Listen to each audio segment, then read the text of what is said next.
भक्त मंडळीने पत्र पाठविले गणेश गल्लीला अन पत्र वाचूनी आनंद झाला मुंबईच्या राजाला. पत्र वाचूनी आनंद झाला मुंबईच्या राजाला. पत्र वाचूनी आनंद झाला मुंबईच्या राजाला.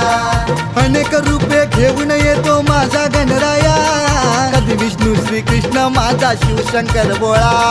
शिवशंकर भोळा शिवशंकर भोळा शिवशंकर भोळा शिवशंकर